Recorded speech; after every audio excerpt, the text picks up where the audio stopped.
श्री गुरु तेग बहादूर साहेबजी यांचं बलिदान केवळ धर्मासाठी नव्हतं, तर ते सर्व मानवी सांस्कृतिक वारशाच्या रक्षणासाठी होतं। त्यांच्यासाठी धर्म हा सांस्कृतिक मूल्याचा आणि जीवनशैलीचा एक आदर्श होता।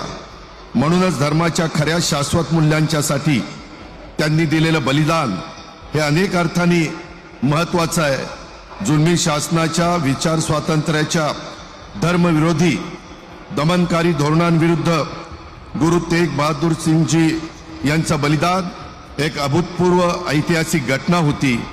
त्यांच्या निर्भय आचरणाचं, धार्मिक आणि नैतिक दृढतेचं ते सर्वोच्च उदाहरण आपल्याला देता येईल।